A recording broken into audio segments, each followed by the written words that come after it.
Hey guys, welcome back to my channel. I know it's been a very long time since I last filmed, posted anything, but let's just say life is life.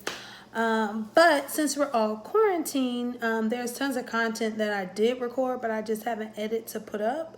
So I'm going to go ahead and make sure I edit and put that up. Okay, so what I realize is,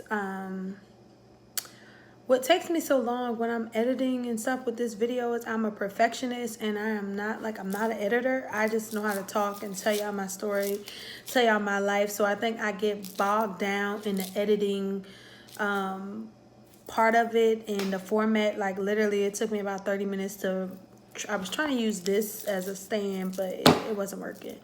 So I'm gonna order me a phone stand from Amazon so that it'll work. But anyway, today's topic is literally how to survive foster care.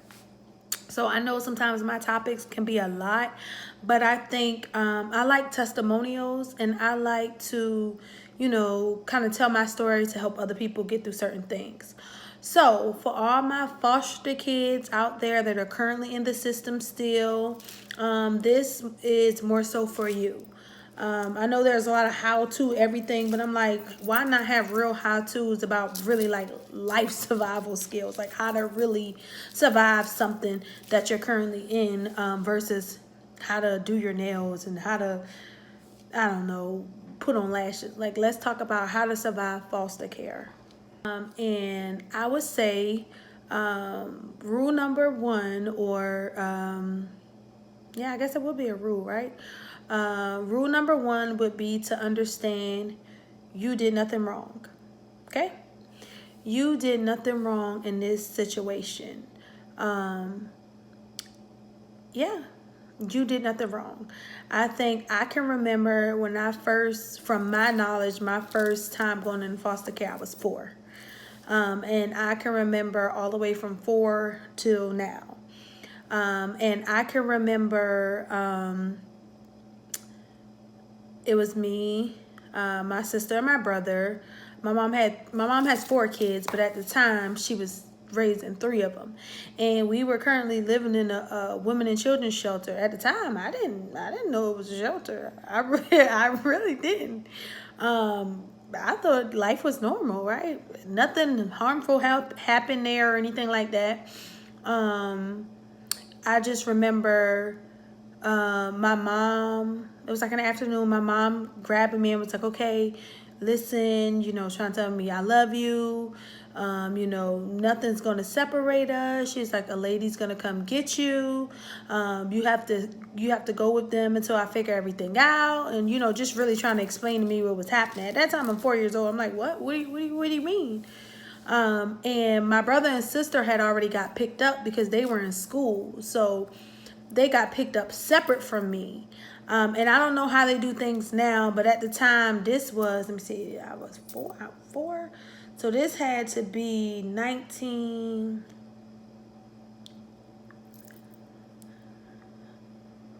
Yeah, so this had to be 19. What is it? I'm trying to do the math. So,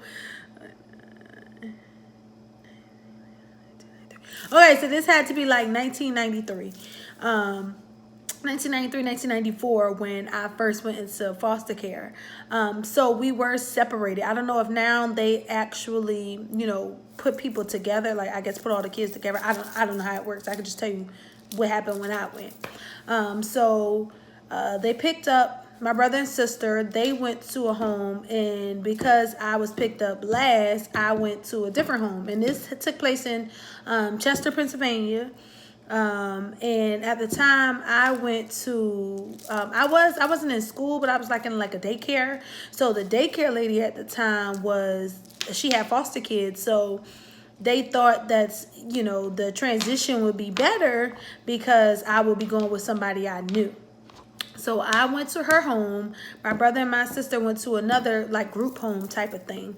They were older than me. And I would just say, just know it's not your fault, right? So that's rule number one. Okay, so now that we've addressed rule number one, it's not your fault, right? You didn't do anything you know. And sometimes it's situations that your parents can't control, right? Whether it's socioeconomic status, whether it's, homelessness or things like that, right? Every child that ends up in foster care is not because their mom or dad was on drugs and couldn't take care of them. Sometimes, certain situations happen that force them to go there, right? Now, more times than, it is, a situation where there was neglect or, they saw a reason to remove the child from that home, right? So I would say rule number 2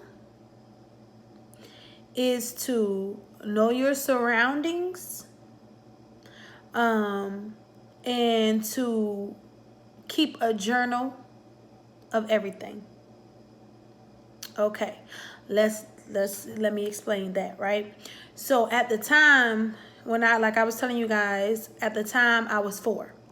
Didn't know what was happening. I went to the lady house, which turned into be a very, bad experience or whatever. She was very abusive, I would say, to me. Not more so to her other kids. I was the only, from my knowledge, right, I was the only foster child. There was times where like the money and stuff that they would get from me, she would buy me some things, but a lot of times it went to her family, her household. I can really sit there and tell y'all a whole story about that. But if I can go back to my younger self, I would say keep a journal. Reason why is when you go to check in with your caseworker or whatever the case may be, you can say, okay, on March 31st, this happened. On this day, this happened. This was so-and-so's response. These are the clothing that I got, da da da da da, right? If you don't write it down, or have any type of documentation, and you're in a bad environment, it's going to be very hard for you to get out, because it's going to become your word versus their word, right? And I would just say, if you can keep documentation of everything, it just makes it a little easier for your visits with your caseworker. So you can tell her, hey, I've been journaling, these are my feelings, these are some of the things that's been happening in this home, that I agree with, that I like, and here are some of the things that I don't agree with, or here are some of my concerns. My concerns are punishment, spankings, I think that it's excessive, or I think it's not fair. Whatever the case may be, write it down. Okay, write it down. When I say be aware of your surroundings, know where you are, know what's the closest DHS or Department of Children's Services, know all of those things, know the rules in the household. Okay?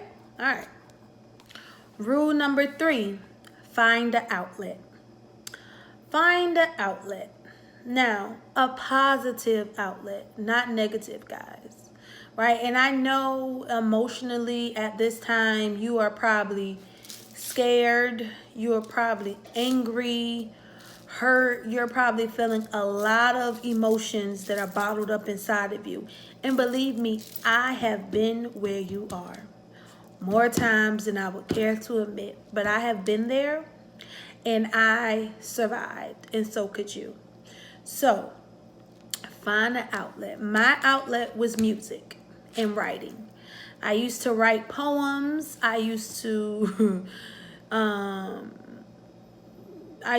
poems at 4. I mean, of course, it wasn't necessarily poems, but I've been in foster care and displaced from my mom since from 4 to 5, and then from 5 to 8 I lived with my mom, and then again I was displaced from my mom from 8 to 15, and then from 15 I got adopted, and here I am at 31. Okay, so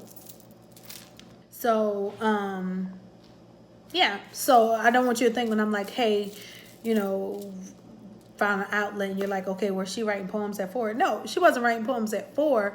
At that time, I think I was coloring and I was just singing. I don't even know what I was singing, my mom said just since I could talk, I was singing songs. So find a positive outlet. I definitely, I would say whether it's drawing, writing, poetry, singing, any type of art form is very, I think it's really good for self-expression, or whatever it is, right? Find a positive outlet. And also use that journal. Okay, now I know in foster care, I know you like journaling, then you're kind of worried about, if somebody get it. I mean, if you have a cell phone, use your notes. Just write what you're feeling, write it and get it out, right? If you're worried about privacy and things like that, I would say put it in your phone, lock it. There are journals with some like where you can lock in and stuff like that. So just find somewhere that you can write your thoughts and that's private for you. I think we are on rule number 5. Rule number 5 would be make a plan, make a short-term and a long-term goal. Short term, okay, what you're gonna do in the next, 6 months to 12 months, right? Goal wise, whether it's school, arts and craft, health wise, whatever. Keep busy. So make your goal, okay? And then, if you want to involve your foster parents in it, that's something that you guys can do together, to kind of make you a nice plan so that you and your foster parents are on the same page. And then I would say like long-term goal in the next, 2 to 3 years or whatever the case may be, where you want to go. If you're in school or senior, at this time, so let's start planning out, your careers, what is it that you want to do next. If you're in elementary school, right?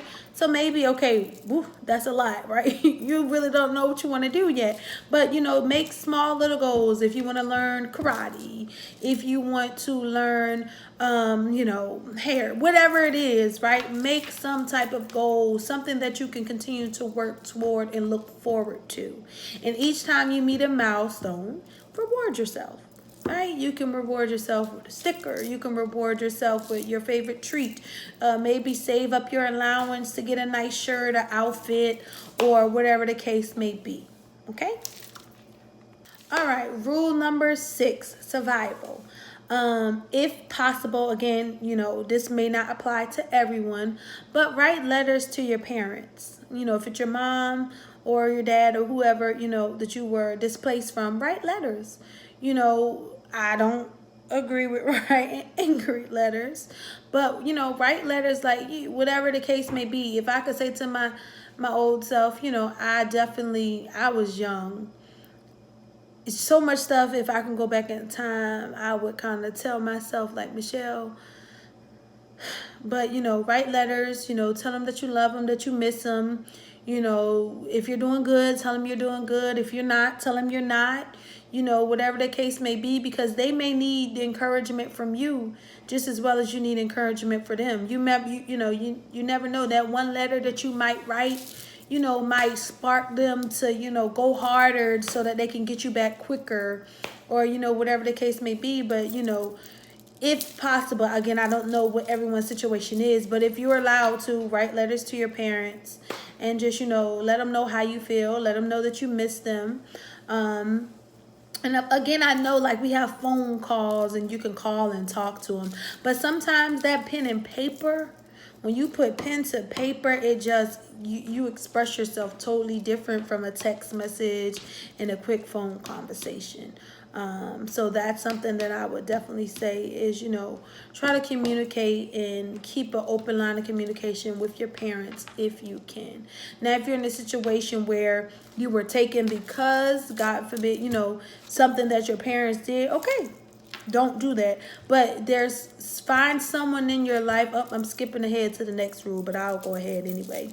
But find someone in your life who's a mentor to you. Or someone that you look up to. So for me, I had a few people. Let me tell you, something about me is I gravitate to positive energy.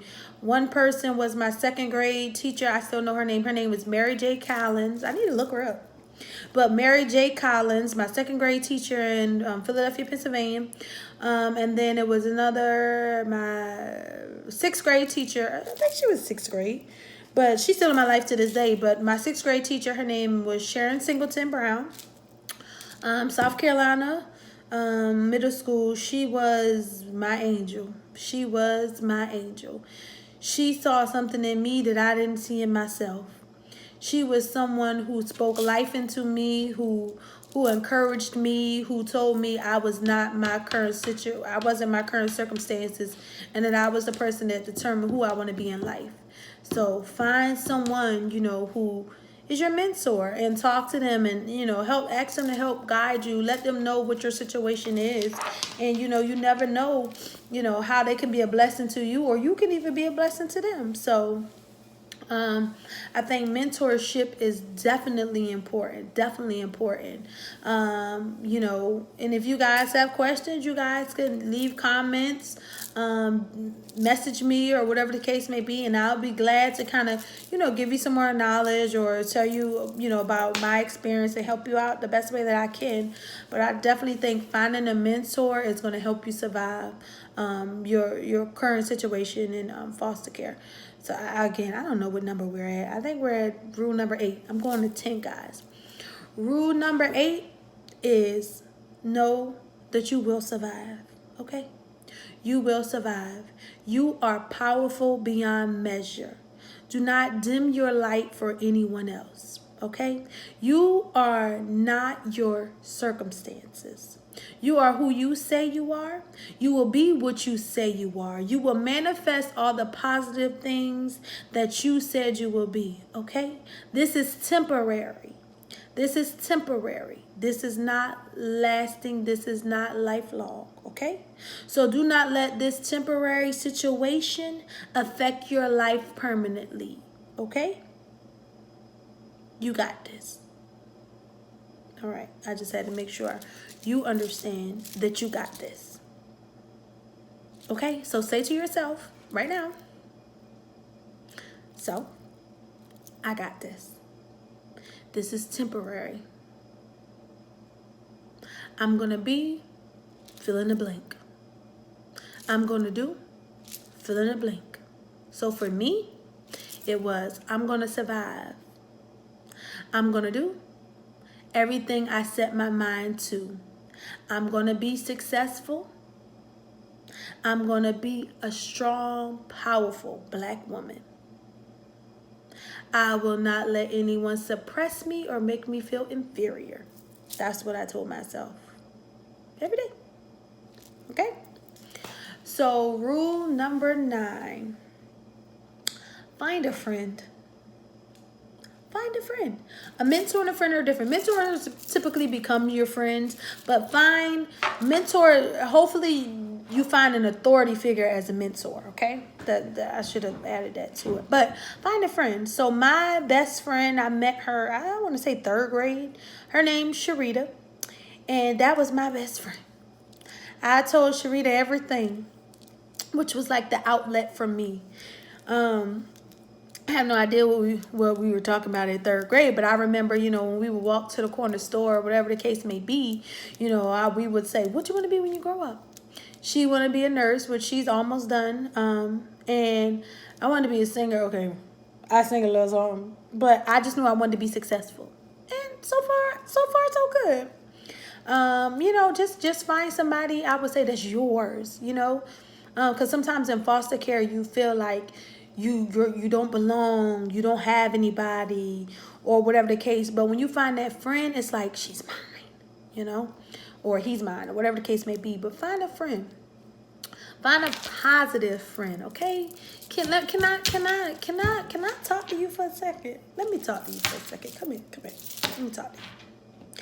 Pay attention. Don't let nothing distract you, because I'm talking to you. Find a positive friend. Okay? Not no knucklehead. Not nobody that's doing something that they ain't got no business doing. Don't try to be cool. That's stupid. Because all that's going to happen is you're going to get yourself in trouble. And then from foster care, you're going to end up in juvenile. So don't do it. Find somebody that's going somewhere. Birds of a feather flock together. Flock to the positivity. Okay? You see millionaires hanging out with other millionaires. Married people hang out with other married people. Jay-Z and Beyonce, they hang out with other Jay-Z's and Beyonce. Okay? You don't see no millionaire hanging out with a poor person. Because what they got in common? How can that, what? So, again, positivity is the key. Be optimistic, not pessimistic. Look at the glass as always half full versus half empty. And make sure that whoever you attract, they are the same. They have that same energy.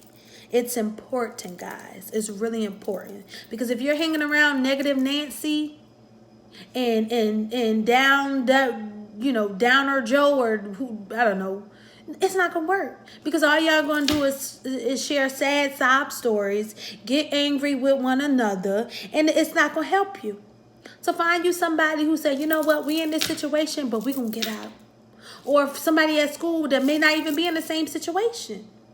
But it's important that you have positive influence in your life, because right now you're already going through a tough time. Okay? All right. So, repeat after me. I will make sure that I am optimistic, not pessimistic, and that I will surround myself with positive people. All right. So, there we have it. And at this point, I really don't know what rule I'm on. But I guess 10, know you are loved. Know you are loved. It probably should have been number 1 or whatever, but it's no like significance in the order. But know you are loved. Know that God created you for a purpose. Know that everything that you are currently going through in your life is going to be your testimony. You hear me? It's going to be your testimony. Know that it's not your fault, right? Sometimes hurt people, right? Know that it's not your fault. Try to make the best out of the situation. If it's not a good situation, get out, right? And notify the right people. Don't just run away. I'm not telling you to run away. Notify the right people so that they can get you in a different placement. Know that it's temporary, and know that you are loved. Know that someone loves you. If nobody loves you, I love you. Because I've been where you are. We have something in common. We shared that struggle. Okay? And honeys, little babies, or my teenagers, or my sisters and my brothers, however old you are, know that you're going to get through this. I got through it. I went to high school. I graduated high school. I graduated college with my master's, put myself through school. I said master's, but bachelor's and master's. I own a business. I work for a company too, but I still own a business. I have a son, a beautiful child. Have great friends. I bought my dream home. Well, it's my dream home, I would say, but you want to say a little bigger. But I bought, my dream home before I was 30. I bought my dream car, Mercedes-Benz, before I was 30. I worked hard, y'all. I worked hard, and I didn't take any shortcuts. Taking shortcuts, guess what? It's not a guarantee. You can't sleep well at night. So do it the right way. Do it the right way. Okay? Know you are loved, know it's temporary, and manifest everything you want. Okay? I wrote down everything that I have, and I work toward it every single day. And something that I want to do, I've always told myself, is pay it forward. I want to help y'all. I want to help y'all get through this. So comment, write me, email me. I'm going to help you. But, at the end of the day, know you're loved. All right, I'm out.